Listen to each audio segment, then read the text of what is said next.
Well, U.S. President Trump has doubled down on his vow, as we heard, to bring Greenland under the United States' control.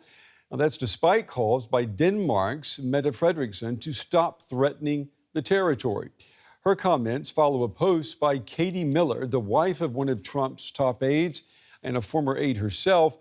You see it right here, showing Greenland in the colors of the American flag. She added the word soon alongside the picture. On Air Force One on Sunday evening, Trump reiterated his desire to take over Greenland. Don't worry about Greenland in about 2 months. Let's talk about Greenland in 20 days. I Venezuela, we talked so much about it. And by the way, I will say this about Greenland. We need Greenland from a national security situation. It's so strategic. Right now, Greenland is covered with Russian and Chinese ships all over the place. We need Greenland from the standpoint of national security. And Denmark is not going to be able to do it, I can tell you. Well, there has been reaction to that comment by the president. The German foreign minister, Johann Wadephul, on a visit to Lithuania, today expressed his full support for Denmark. I can only say that Greenland, like the Faroe Islands, is part of the Danish kingdom. And since Denmark belongs to NATO, Greenland will, in principle, also be defended by NATO. If there are further requirements to strengthen defence efforts with regards to Greenland, then we will have to discuss this within the framework of the alliance. All right, I want to bring in now Boris Mijatović. He's a member of the German parliament for the opposition Green Party. It's good to have you on the program. You know, the statement we just heard there from the German foreign minister, it's rather vague. What's your reaction to the position of Germany with what's happening right now regarding Greenland?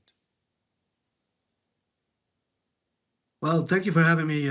First of all, I have to say this is a very dangerous moment for international order and security.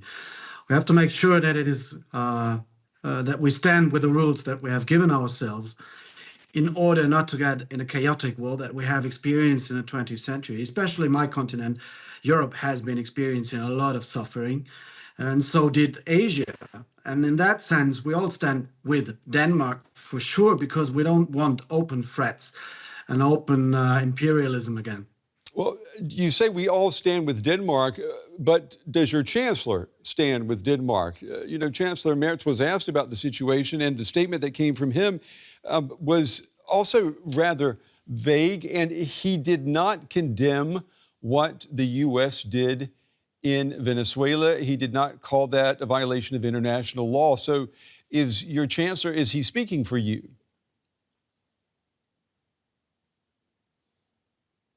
Obviously, I want my chancellor to be more clear and more stable in that sense that I just described. But let's put it that way. He's given your current president in the US some time to act and to show that he has substantial proofs to his sayings about Venezuela and the act of aggression that he committed. Under UN rules of the UN Charter, there's only 2 cases where one country can be attacked. One is a mandate from the Security Channel, which is Security Council, which is obviously not given. And the other is self-defense. So if there's any kind of narco-terrorists or anything like that, show us the proofs that you have. And the chancellor says, I want to see that proofs. And maybe he's given your current president some time.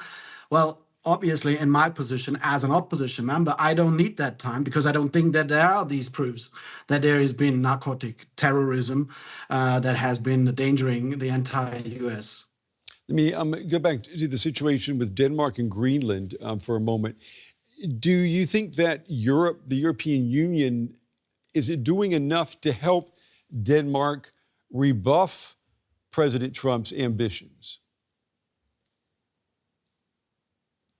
Well, I don't want to go into speculations. Obviously, Denmark is a close friend, not only to the European Union, his partner, and working together in NATO alliance for more than 50, 60, 70 years. So basically, this kind of friendship shall not be ruined within one act of a president.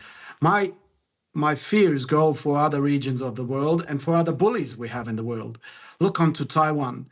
This little island is very important for our semiconductors industry, is very important for our democracies in Asia. It is very, very close friend to all of us. And having a scenario that is going on there on the same route that we have seen with Venezuela, we will have a different world. And this is something we have to face together as a challenge to a standard that we see in the world.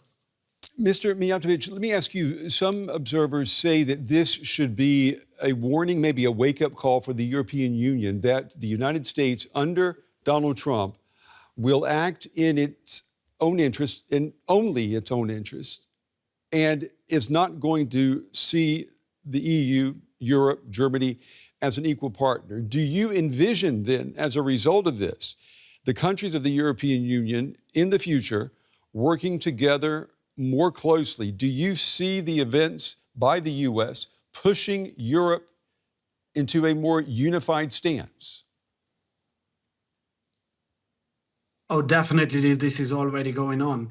You cannot oversee that we have made decisions on our defense, spending on our capabilities, countering cyber attacks, etc. Yes, we have been relying on American friendship for decades, and especially my home country is grateful to everything the Americans have granted us. In the 50s, with the Marshall Plan, we wouldn't have come out of this shit without having American friends. But for now, we are closer together. We have learned our lesson with the first administration of Mr. Trump. And now we see that this administration has just been a prequel to what is going on now.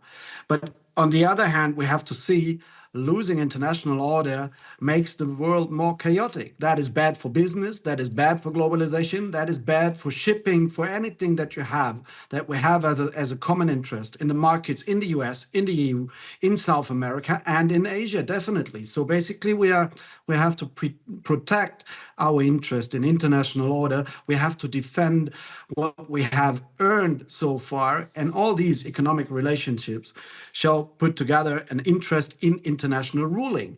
If you overthrow this ruling, you cannot be a trustworthy friend any longer. This is the risk we are in at the moment.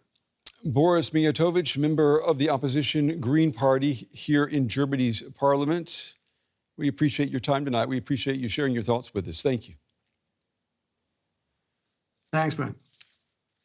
Let's now speak to Teri Schultz, a DW correspondent in Brussels.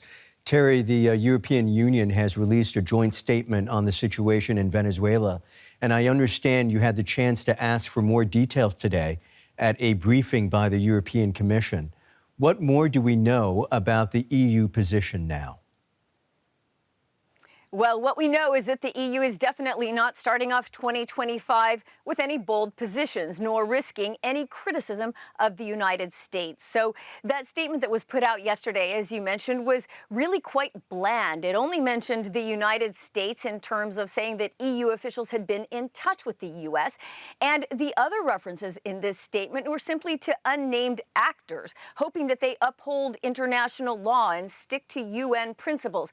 Those are things like refraining from the use of force and settling things peacefully, things that obviously weren't exactly done in Venezuela. But today, when we asked the European Commission spokespeople for more details on how they view what happened in Venezuela, they were simply unwilling to go any further. In fact, it even was a bit more confusing because the spokesperson said that perhaps what she called the events of the weekend would actually open the way for a peaceful transition in Venezuela. So it almost made it sound positive. Now, of course, when you come to Greenland, that's a completely different matter. With Denmark as a member of the European Union, they're not so comfortable taking distance from Donald Trump's renewed threats about wanting to take over Greenland. But even there, Michael, they simply referred to previous statements saying that the EU backs Denmark's territorial sovereignty. So really no one going out on a limb, either on Venezuela or even on Greenland. Well, how likely do officials think Trump will actually move forward on these threats about Greenland?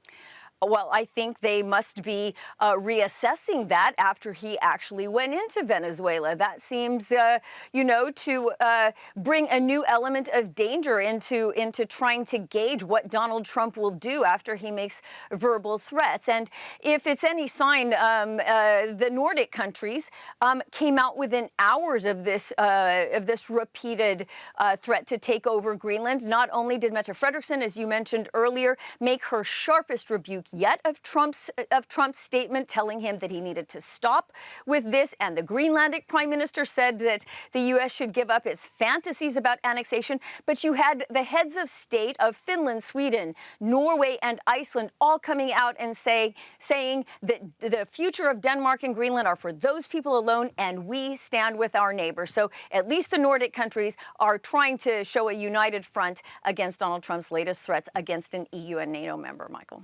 Thanks as always, Teri Schultz, DW correspondent in Brussels.